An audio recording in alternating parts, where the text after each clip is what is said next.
नमस्कार मुलांनो, आज आपण वर्ग 10वा विषय इतिहास यामध्ये पाठ पहिला इतिहास लेखन पाश्चात्य परंपरा यावरील आपण प्रश्न बघणार आहोत. प्रश्न क्रमांक 3, पुढील संकल्पना स्पष्ट करा. द्वंतवाद यामध्ये संकल्पना स्पष्ट करायची आहे. द्वंतवाद याची आपण संकल्पना बघूया. एखाद्या घटनेचा अर्थ लावण्यासाठी परस्पराविरोधी असे दोन सिद्धांत मांडून त्यातून योग्य तर्क लावला जातो. या मांडणीला द्वंतवाद असे म्हणतात. जॉर्ज हेगेल याने या सिद्धांतांची मांडणी केली. दोन्ही परस्पराविरोधी सिद्धांतांची उलटसुलट चर्चा केल्यावर दोन्ही सिद्धांतातील सार असलेली समन्वयात्मक मांडणी करता येते. असे न केल्यास मानवी मनाला त्या घटनेचे नीट आकलन होत नाही.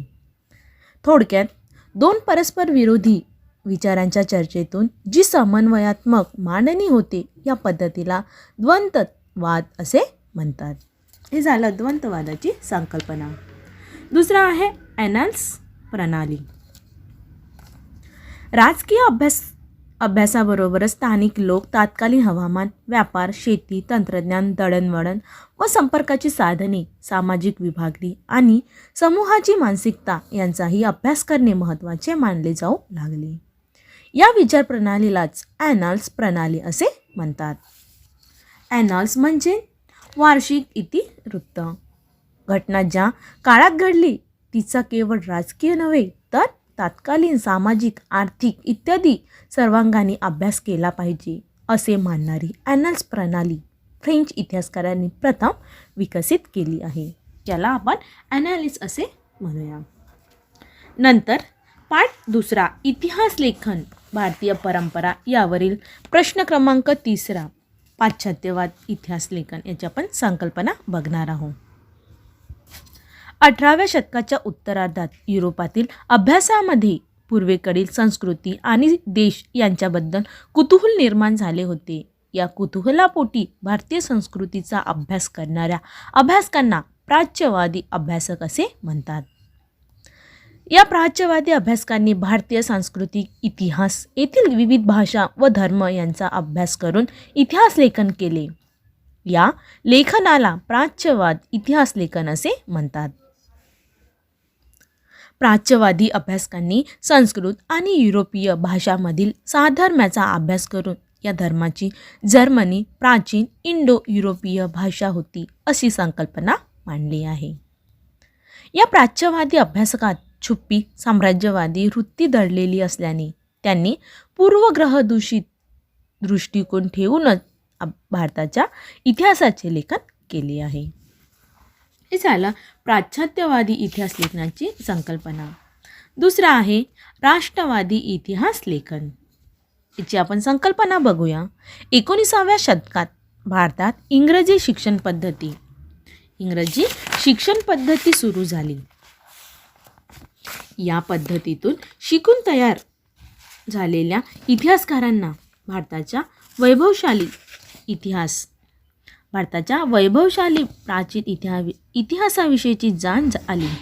आत्मजाणीव निर्माण झालेल्या या इतिहासकारांनी भारताविषयी जे इतिहास लेखन केले त्या लेखनास राष्ट्रवादी इतिहास लेखन असे म्हणतात. या राष्ट्रवादी इतिहास लेखकांनी प्राच्यवादी लेखकांच्या पूर्वग्रहदूषित इतिहास लेखनाला विरोध केला. भारताच्या इतिहासातील सुवर्ण काळ शोधून त्यावर त्यांनी लेखन केले. राष्ट्रवादी इतिहास लेखनामुळे ब्रिटिशांच्या विरुद्ध स्वातंत्र्य लढ्यास प्रेरणा मिळाली असे प्रादेशिक इतिहास लिहिण्यालाही चालना मिळाली. नंतर आहे वंचितांचा इतिहास. याची आपण संकल्पना बघूया. समाजाने ज्यांना सर्व अधिकारापासून वंचित ठेवले, उपेक्षित ठेवले अशा समूहांच्या इतिहासाला वंचितांचा इतिहास असे म्हणतात. मार्क्सवादी इतिहास लेखनाच्या परंपरेतून वंचितांचा इतिहास लिहिण्याची परंपरा सुरू झाली. इटालियन तत्त्वज्ञ ॲटोनियो ग्रॅमची याने इतिहास लेखनाची सुरुवात समाजाच्या तळाशी असलेल्या सर्वसामान्य लोकांपासून करण्याची कल्पना मांडली. भारतात महात्मा फुले व डॉक्टर आंबेडकर यांच्या लेखनात वंचितांच्या इतिहासाचा विचार दिसून येतो. लोकपरंपरा हे वंचितांच्या इतिहास लेखनाचे एक महत्त्वाचे साधन मानले जाते. वंचितांच्या इतिहासातून सर्वसामान्य माणसाच्या जीवनाचे चित्रण केले गेले. हे झाले वंचितांचा इतिहास यांची संकल्पना. चौथा नंबर आहे वसाहतवादी इतिहास लेखन. याची आपण संकल्पना बघणार आहोत.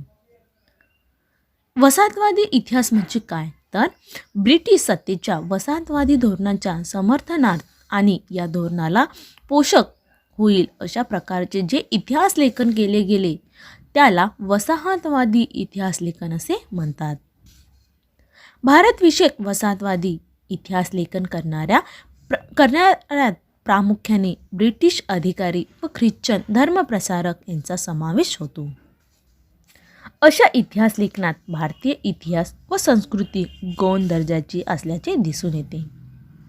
केम्ब्रिज हिस्ट्री ऑफ इंडिया या ग्रंथाचे 5 खंड असे वसाहतवादी इतिहास लेखनाचे उत्तम उदाहरण आहे. हे झाले वसाहतवादी इतिहास लेखन.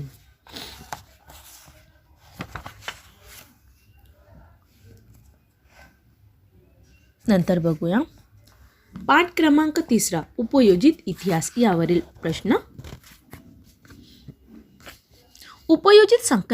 उपयोजित इतिहास म्हणजे काय, तर एखादा विषय इतर क्षेत्रामध्ये लागू करणे व त्यातून निघणारे निष्कर्ष प्राप्त करणे म्हणजे उपयोजन होय. इतिहासाची उद्दिष्टे इतर विषयांना लागू करून नवीन निष्कर्ष काढणे यालाच इतिहासाचे उपयोजन असे म्हणतात. या इतिहासाद्वारे भूतकाळातील घटनांसंबंधीचे जे ज्ञान प्राप्त होते त्याचा उपयोग वर्तमान आणि भविष्य काळात सर्व समाजाला कसा होईल याचा विचार उपयोजित इतिहासात केला जातो. इतिहासात सामाजिक, धार्मिक, कला, स्थापत्य इत्यादी घटक समाविष्ट असतात. तसे या विषयामध्ये इतिहासाचे उपयोजन होते. याला म्हणतात उपयोजित इतिहास. नंतर आहे अभिलेखागार. अभिलेखागार म्हणजे काय, तर ऐतिहासिक दस्तऐवज ज्या ठिकाणी जतन करून ठेवले जात असतात त्या ठिकाणास अभिलेखागार असे म्हणतात. अभिलेखागारामध्ये महत्त्वाची जुनी कागदपत्रे, दप्तरे, जुने चित्रपट, जागतिक कराराचे ऐवज इत्यादी जतन करून ठेवले जाते. अभिलेखागारामुळे मूळ कागदपत्राचे संदर्भ मिळतात. तात्कालीन ऐतिहासिक घटनांचा अभ्यास करता येतो. तात्कालीन भाषा, लिपी यांचा शोध घेता येतो. कालगणना करता येते. ऐतिहासिक वारसा पुढील पिढ्यांना हस्तांतरित करता येते. भारताचे दिल्ली येथील राष्ट्रीय अभिलेखागार हे आशिया खंडातील सर्वात मोठे अभिलेखागार आहे. भारतातील प्रत्येक राज्याचे स्वतःचे स्वतंत्र अभिलेखागारही आहे. नैसर्गिक वारसा म्हणजे काय, तर सांस्कृतिक वारसा मानवनिर्मित असतो तर नैसर्गिक वारसा हा निसर्गाकडून मिळालेला असतो. निसर्गातील जैवविविधतेचा विचार नैसर्गिक वारशाच्या संकल्पनेत समाविष्ट होतो. नैसर्गिक वारसात पुढील गोष्टींचा समावेश होतो. प्राणी